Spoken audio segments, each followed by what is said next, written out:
Hello everyone and welcome back to the channel. Today we have the first in a series of two games that I played against my good friend Vines here. This time I'm playing as South Africa and my opponent is playing his favorite, I think at least currently favorite, USA deck, although I think he was telling me there are some changes he wants to make to it to make it more effective, and those certainly do come into play during the next game in the series where I am fielding not South Africa but instead the Dutch.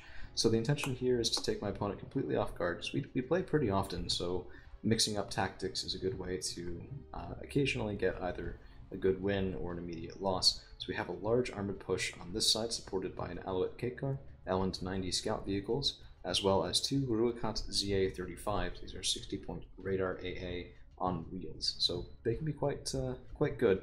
In the center, I've got some light forces meant to secure Foxtrot, and I have Russell 20s and Buffles carrying infantry along with a Ruakat CA-35 meant to secure Golf in the east.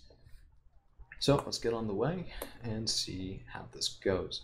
We'll speed up a little bit through the opening here, then I'll slow back down and talk through what's going on. So this push is intended to just go right through my opponent's home zone if it can. I've got some pretty heavy tanks, two Wargame 155-point tanks, but things start to go wrong very quickly. So if you take a look, both the Wargame are like, oh hey, I'm just going to park over here. I have no idea why. They should all be fast moving at this point to around, I think I said to around this junction, at which point they should be attack moving down further. But my heaviest tanks, the ones that really carry the most punch, are sidetracked, and that is a very bad thing. I'm panicking about that at this point. But we do manage to kill the twin Huey, carrying my opponent's command infantry, I think he said later on, which, has him panicking now too. Unfortunately, it drew attention, and that is something that we're going to regret. So an exchange of fire as my men move up. The Ruakat 105's doing pretty well, dodging ATGMs where they can and getting some pretty cost-efficient kills, but the anti-air pieces should have probably been taken care of a bit better. No engagements in the center or in Gulf, where we have managed to secure this forward position and unload our infantry, which this will very often secure you a win if you're playing from this side of the map in Delta, because if you can really lock down Gulf, it really helps you securing the center in Foxtrot more than you might think. You can attack through these woods, you can come through on this side as well with better support, and it's a very nice position from which to command the center. Now my large armored push gets way too close to town that my opponent has secured. So light riflemen doing pretty well. I'm taking light rifleman fire from the sides, already half killing one of my Wargame, which if we take a look at the Wargame just to show you, yes, it's a very powerful tank, but its side armor is only 7 points instead of something like the light rifleman's, I think 12 to 15 AP will be able to do quite a bit of work. Those shots are coming in. I get absolutely swarmed by light riflemen in this game, but we have cracked my opponent's front line a little bit, and we're getting into the juicy bits in the back, killing the Stinger team, killing some M2A2 Bradleys themselves, very expensive 35-point IFVs, but I didn't know what those infantry were, and I should have immediately recoiled, because as it turns out, they're US Marines, and US Marines, well, they live up to their reputation, and I very quickly lose most of my armored column that I should have pulled right close to this side, and even then it might not have been far enough away. I lose the Wargames, I lose most everything in that entire push, including both the Wargames, my radar anti-air, and I think I even lose this Oliphant eventually. I'm just sitting there going, okay, sunk cost and all of that. I have an XTP-1 Beta 90 moving up. It's pretty decent 90-point helicopter, and it's just providing some forward support. We also see an M3A2 Bradley that is shooting away at Buffles, and I'm going to be moving these trackers up to see if I can get some forward scouting. So if we take a more zoomed out view of this, I've secured Delta, my opponent has secured Alpha and Echo, he's getting a +2, but I have a pretty decent hold on Gulf, I have a forward hold on Foxtrot, I have absolutely nothing in the west, and that will be an issue later on. So the Bradley CFV is shooting at these Russell 20s. Bit annoying to lose the Russell 20s like that because they are 15 points and very effective IFVs, but for some reason I think it's inefficient. Yeah, it's inefficient. 5 frontal armor is pretty hard to crack, but we are getting the scouts moving forward, and the XTP-1 beta is getting a couple good kills. So my opponent's main reinforcement route, and this is something as well to keep in mind.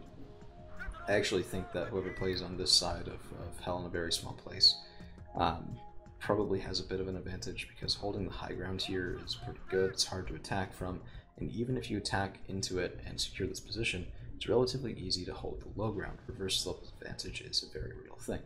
So there's a scout helicopter moving up. My trackers are in place in the woods, just chilling, nice and in cover there, which is pretty good. And the Rurokat ZA-35 is doing his job very admirably. This guy pulls a lot of weight this game. At least I think he does, if memory serves. OH-58CS, this is a Stinger helicopter. They're not quite as effective as the ML DAPS 65-point version. I think they carry, I think it's longer range than the Stinger. I'm not entirely sure. Bethel 20 is opening up, and this is part of why I really love these vehicles. For 15 points, they perform very similarly to the Finnish KTs, back when those were at a better price point. Double Super Cobra though, and that is something to be worried about. These guys carry SEED, so anti-radar AA, and if you guys saw those ATGMs coming in, that's all from infantry. These are all light riflemen, and it's absolutely terrifying. They're not going to land all that often, but they don't need to in that sort of volume, especially when supported by relatively good helicopters. Yep, helicopters do get the kill, but look at all of those. They're not true ATGMs, but they are still very scary. Now, my trackers doing forward scouting is pretty good, because it's allowing us to get some pretty decent firing arcs of anything coming through this woods, or at least prevent a major push in that direction. I should have moved up the other, the Rettel 90 and the Rettel 20s, but I don't know, I had them back here as a sort of, I don't want this line to be open. I didn't want this line to be open either. And you'll see tomorrow I exploit this gap against my opponent in the next game, and it's something that I'm very aware of being a possibility, something that I don't want to have happen to me. So, we're a bit in the mid-game now, and I think I dealt more damage to my opponent there than I had really realized, so, and he can occasionally be a bit of a defensive player, so he's allowing me time to secure Charlie and Foxtrot. Although, it's not perfect. I do also take some buffles, and these guys will be going around on a, just on a bit of a road trip, because, you know, why not? It's fun. Everybody likes road trips. But we are now ticking at +1. My opponent has 125 points, but I am calling out a Rattel BV for Foxtrot, and that should put us up at a +2. Bravo is unsecured simply because of that first push, where we did take out his helicopter with his command infantry. So, Buffalo's going around the side. They are exceptionally quick, 150 road speed. Well, not exceptionally, but still very good. And I have some infantry in the woods here to defend on both sides of this river if I can. Oh, is it a river? More of a canal? It's a Naberezhnya in Russian, but that's really of very little help at this point. I also have B-10 Unitas. They're doing a bit of, not base defense, but I guess kind of ish base defense for Charlie, which you'll notice is very lightly defended. I have a lot of things in the front, and sort of very little in the side, and that will end up being a bit of a problem later on for me. But, well, such is life, you live and learn, even in games like this. The Rurokat is here. Oh, I don't know what that was. Oh, Chaparral's moving up, Cobra's on the ground. And, alright, so my trackers see these US Marines. That's not a fight that I can win on their own, but it is maybe one that I could win with Rattel 20 support. The Buffaloes are waiting, and they will be shortly moving over into Alpha, and I see that these helicopters are actually on the ground. So that marked position was just because I thought there was a helicopter I might be able to kill, and I call in a Rhino to do the job. So let's take a look. Oh, where's the incoming fire? Should be any second. Yep, there it is. Now let's see if there's any effect. Oh, this is kind of fun. Where's the shell? Where's the shell? Where's the shell? Oh, you can hear that whistle? Yep. And kaboom. So you can see dead vehicles and helicopters on this, even if they aren't yours. So I can immediately tell, yep, I killed that helicopter. It turned out to be one of the 40 pointers. Not the most interesting thing, not like a Super Cobra kill, but still not bad. And I've also marked the position of my opponent's Twin Huey, carrying his command infantry. Not really able to make anything of that, but I do try. The Ruakat opens up on the H1J Cobra, and now my opponent is aware this is a bad place to approach with anything that is off the ground. Which, hey, that's, I'm okay with that. So this is something that's going to be a little bit interesting here in a second. My Buffles are going to be discovered pretty soon. They're not going to be able to really fight their way through anything, and I realize now my Bokup have been spotted because they're in the woods, but not grayed out. They are able to take out a Bradley IFV, which very nearly gets their cost back, but here it is. There's a Super Cobra and another helicopter moving this way, and I kind of saw them, but I was also trying to micromanage the Bokup, and I didn't really react. I thought, okay, maybe he's looking for base defense. I didn't stop to see what kind of helicopters those were. They were just blips. So I thought, okay, probably scout helicopters, nothing too crazy. Just put that in your back pocket and hang around for it. You'll see what I mean. My Bokup are getting absolutely minced by US Marines, and I think this is another unit of US Marines here as well. Let's take a look. Oh, Cavalry Scouts. Doing pretty well with their M16s. Not bad. We get some light damage in from the Rhino, but it's not enough to distract, and I'm starting to lose infantry. The Bokup, I'm not sure how I feel about them. Regular training for 15 points. I mean, yes, it's a good anti-tank gun, but it's not a great anti-tank gun either. The Buffaloes move up, get me a little bit of intel, but nothing really bigger than that. Okay, so the Rhinos are firing away. I'm decently happy. I'm holding a +1. I'm decently confident that I could make it into a +2 if I really tried. What could possibly go wrong? What could possibly go wrong? Well, go into neutral. My opponent's Super Cobras and regular 1J Cobra Scout Helicopter are moving around the side. And by the way, just when I said that my opponent was a cautious player, look at this. Vulcans, Chaparrals, even a resupply vehicle over there, and some infantry heading up that way now to make sure that I can't get around the flank again. And yep, all the way in the back corner, my XH1 Alpha is not nearly enough for this. So let's go in and see how that works out.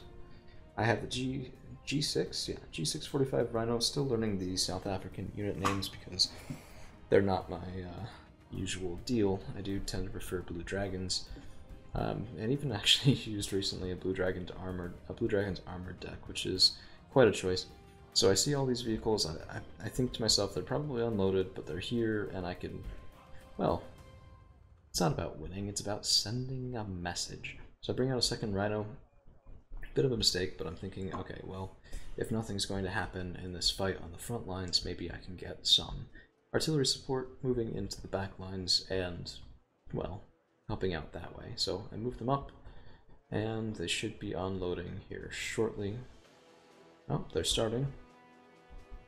The reload time on some of these things is not great, but we have artillery pieces on the way, and I was kind of goofing around at this point. I was actually watching this from this close in game just because it was that satisfying to see the Humvees die. I stand by that, by the way. Bad decision, but a good decision. And I don't see these show up on radar. I should have had a warning. I should have had quite a bit of time. And instead I'm just looking downfield, too zoomed in by far, and these guys get to make their approach. Had I called in radar, anti-air, or anything like that, when I first saw them, I would have been relatively okay. As it is, the Super Cobras get shots away, and let's see, there's one. Rattle BV gets spotted, and I lose my home zone. I have no reinforcements coming in at all, and just then, that's how quickly all this happens. My Ruakats start moving back toward my home zone. Now, fortunately for me, my opponent actually didn't have any paratroopers in his deck. I think that was one of the oversights that he said was something he needed to work on. They also do have cluster artillery coming in, but the Super Cobras already took care of that, and he even killed my fob, which is just rude. So, Iowit K-Car is moving in. This is just a distraction, something to pull the attention of the Super Cobras. Gets there a bit sooner than it really should have to be effective in that role, but I'm in full panic mode at this point because, well, you're gonna eventually lose if you can't call in reinforcements in a game like this. That can be very attrition heavy very easily if my opponent decides, okay, well, send in more and more troops. Now my Ruakat gets one kill, gets a second volley off, stunned, panicked, killed. Ruakat gets 2 and 3. So fortunately my AA pieces are able to clean this up, and I immediately move the Rattle BV here in my, well, I guess rear controlled zone. Yep, gone from Charlie. My opponent has a +2, so it's a very good point thing for him, and I'm just securing in Delta so I can start calling units forward again. Now, I think he should have pushed at the same time, but if we take a look at neutral, yeah, so there's infantry, marines, LPTVs. These are going to have a hard time pushing up without some sort of armored support and or mortars to smoke the way so they don't all die on their way to the destination. I guess there's not really enough there to push. There's too much here. There's no need for all of these chaparrals, that many cavalry scouts. I mean, I guess I understand, but there's too much in the back line. There should have probably been a coordinated push when I lost Delta, when I lost Charlie, when my opponent should know that, yeah, I've got some things that I need to replace in my back line before I can do anything functional on the front end of the formation. That's always something to keep in mind. Your opponent's resources are just as limited as yours are. So, if you would be in trouble, so would they be. So if you can pull off something cheeky like that, and you think your opponent's on the back foot, well, it's because they probably are. Now, I do call in a bunch of tanks. I'm kind of playing on tilt at this point, so I'm intending to sort of go down the center, and we've resecured a +1, having resecured Charlie as well, with these very, very quick South African command vehicles. I do lose a Rattle 90, and I think my opponent now is sort of going, okay, well, if we concentrate forces, we might be able to get something done. I see these Hemps moving around. They are 40-point resupply vehicles, extraordinarily expensive. Some people favor them, some people favor the 10-15 point ones that are a little bit easier to fit in bits, fits and starts, I guess you can call it, than just the sheer investment required for one of those Hemps. But they do have to be manually targeted, so I don't really get anything from it. And now I see the light rifleman moving up, a couple Humvees in the way, on the way as well. And I think to myself, okay, here comes the push that I had already been expecting. The XTP-1 Beta, sort of using this mountain as cover to hide from AA pieces, is able to open up a couple Cyclos missiles, but it's not a lot, and my trackers are under fire. And I'm very, very soon expecting the infantry push to move up this way. So, trying to get more kills with the Beta, but I should have kept him behind that hill because down he goes. And had he been, you know, a little bit lower down, still probably would have been able to take out a couple of these transports. There is also an HA Abrams I would love to have taken out with something like a helicopter instead of having to do the grunt work on the ground. My trackers get absolutely wrecked. Now there's not one, but 2 HA Abrams moving up. My Ruakat AA piece is having to fire, well, direct fire on the ground. But as I said, I think before on the channel, they're actually, well, they sound incredibly annoying, but they are very effective at that sort of thing just because of their sheer rate of fire. So Bocop in the woods are doing decently well. I mean, regular training, but bodies are bodies. But the Ruakats get absolutely wrecked by light riflemen, which is an expensive mistake. It's 100 points right there to lose those 2 Ruakat 105s. And because of that, I also lose the AA piece, and these light riflemen, man, they just, yeah, when they hit, and that range is worth something. 15 AP is all you need if your opponent only has 2 or 3 frontal armor, and you have a couple shots.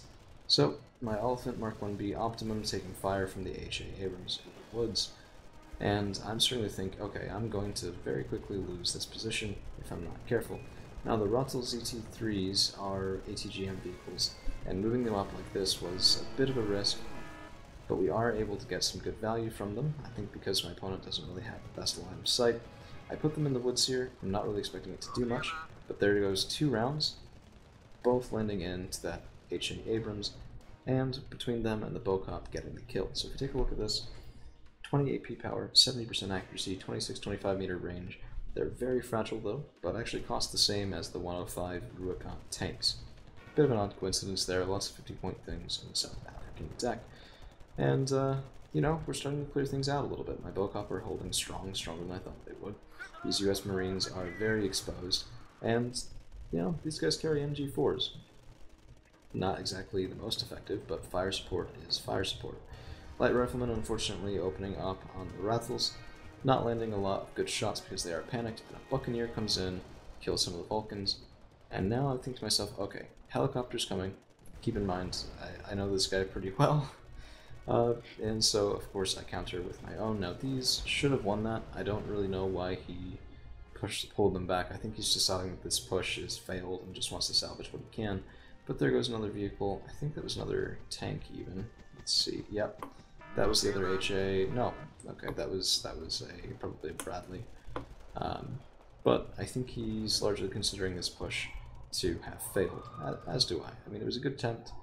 Very nearly cracked through. I lost a lot of expensive things, but I think we actually came out on top with that because HA Abrams are about 140 points. Killing 2 of them is 280, plus all of the infantry and IFVs. So very expensive indeed. And that's sort of how you want to win these wars of attrition.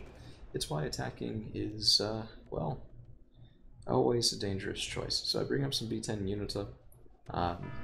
Jeez, get absolutely wrecked. A little bit of light fire support there, and here come those helicopters again, thinking, okay, we can win this duel with a scout helicopter, but he doesn't want to risk that I have another Ruakat on the top.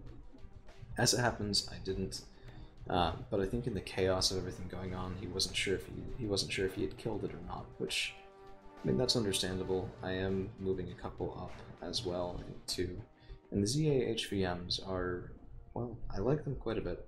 85 points is a very expensive buy-in. They are radar, so they are vulnerable to seed. But, I mean, look at that. 3,500 meter range against helicopters, 4,200 meter range against planes. Only 4 missiles, and that is sort of where they pay for it a little bit. But I'm trying to maneuver this guy to just poke his head out of the woods a little bit and maybe be able to get some fire on those helicopters. I can see that, you know, he's not in cover.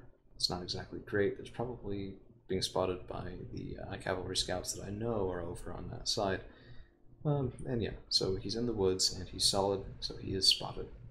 But there goes one shot, one kill, second shot, second kill.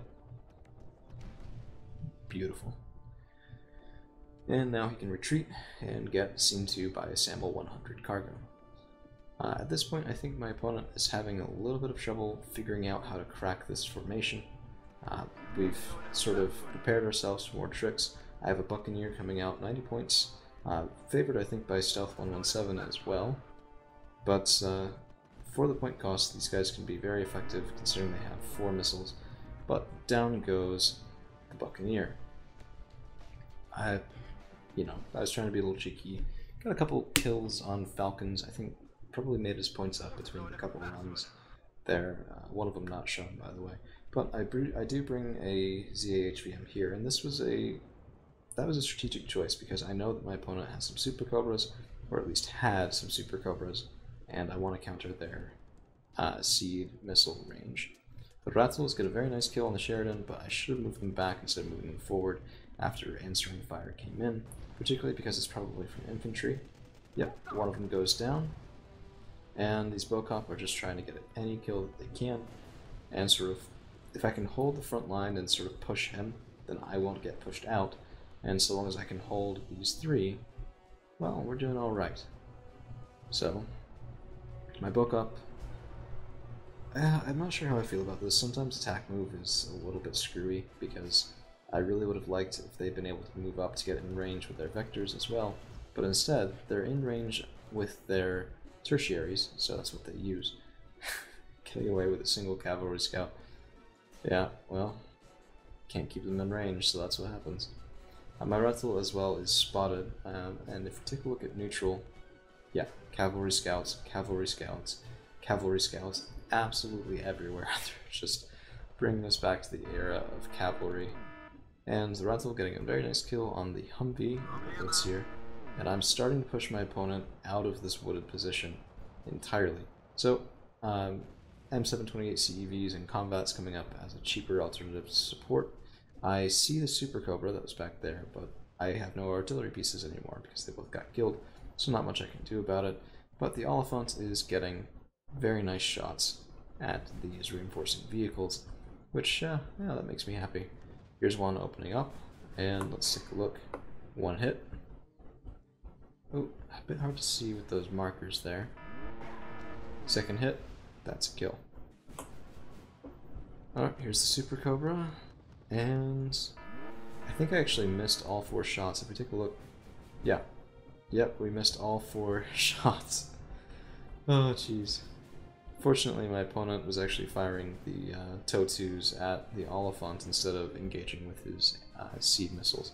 But 4 shots, 4 misses, 64% accuracy, my ass. Sometimes that happens, though. You just kind of got to deal with it. And losing the Rattle 90s, I have unfortunately been forced to pull back here a little bit, and I won't be pushing my opponent out of that wood position yet. But there's the Unitas and support from an LN90 FSV. Not the biggest AP power there, but still can be very nice, especially with a good firing angle. So we're at least keeping my opponent on his toes. The Unitas firing in here as well. 1 miss. Oh, that was a hit. It's actually something interesting you'll see with recoilless rifles, because I believe the hit or miss is calculated when the unit shoots. But because it's a recoilless rifle, it's not guided, and, well, vehicles can go any which way. So they'll occasionally look like they're missing, but, well, the hit's already been rolled, so they will in fact hit, regardless of your opponent's motion. And that's what we had happen just there.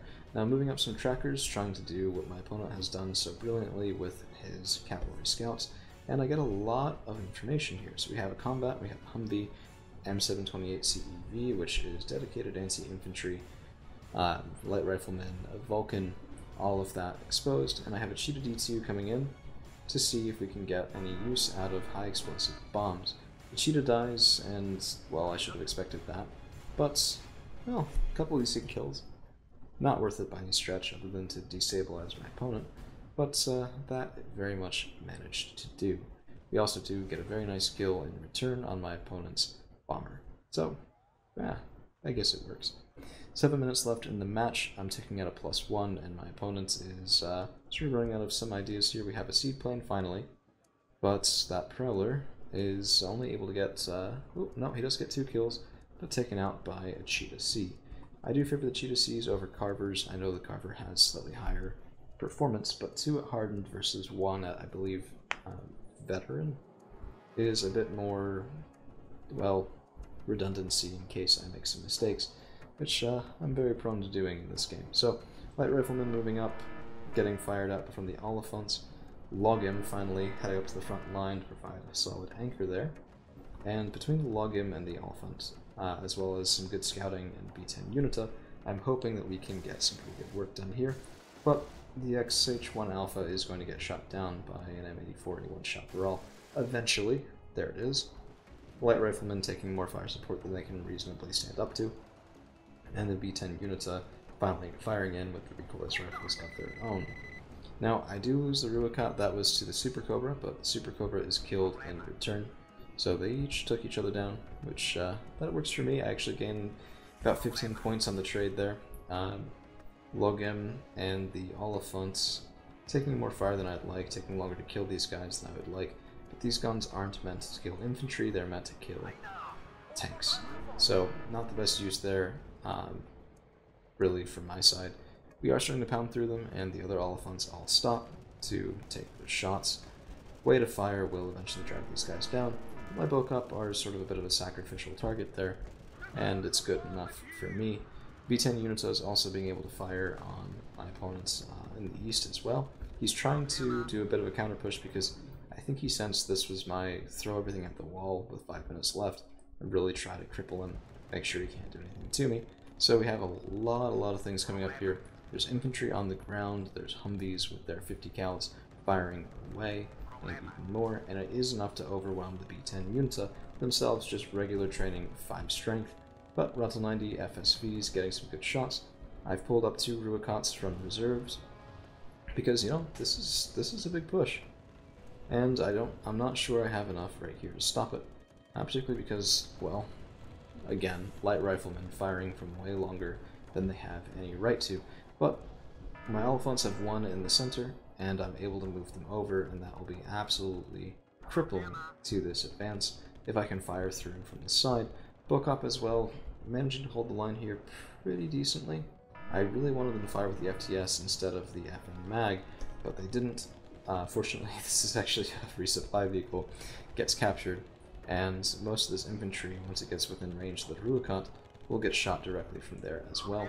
And we're killing, as I said, we're killing all of his vehicles in the back, and shortly being able to take out the chaparral. Yep, that's dead. Light rifleman getting fired at, and the Ruakant opening up the infantry on the bridge. Just absolutely devastating. And to, add insult to injury, we also have fire from not one, but two XDP-1 betas, and that shuts down that entire advance. Although we do lose the elephants for it because, well, Super Cobra, or no, I believe it's a longbow. Yep, it's a longbow, getting 240 points worth of revenge. So that really is the last gasp for this game. Fast forward just to show you the kills losses at the end, but my opponent isn't able to shake me off of it, and just attack moves absolutely everything, which also kind of ruins the KD at the end. But I still do want to highlight the units that did perform very well. So 40 seconds left, 20, and there we are. 500 points reached, right before the time limit. So in terms of kills, deaths, even including my opponent's last-ditch throw everything at the wall, I actually came up negative. So we'll see this in the next game in the series as well, but sometimes your kill-death ratio isn't everything, and that's something you definitely need to keep in mind. Units that did well, we had a Ruakant 105, got some decent kills at the start. A couple of them actually, and these were the ones, going back through and looking at their drivers, those were the ones that were able to get shots off on my opponent as he was moving into position. So they were the very forward part of the sphere. And probably good use for a couple tanks. Probably shouldn't have put the entire armored column on that duty. But Ruakant 105s are exceptionally fast and can definitely catch your opponent off guard. XDP-1 beta got a couple kills, but not really getting his worth back. Let's see. Any really standout units? Yep, the other XDP-1 beta. Killing an H.A. Abrams is getting more than his value just there, and he didn't even stop. U.S. Marines taking out the rocket pods, light riflemen, M3A2 Bradley, Comvat, U.S. Marines 90, all of that is absolutely beautiful, and the Oliphant as well, lining up with a fair amount of kills. Something I tend to notice when I look through on the replay, very rarely will my really high-end units get their worth, but sometimes you'll have workhorse units like the Oliphant, Mark 1B, 60-point tanks, that will be, surprisingly reliable. And that's just sort of how things go. Well, that's all we got for today. More Wargame Red Dragon content coming soon. Thank you all for hanging around. We'll see you again real soon.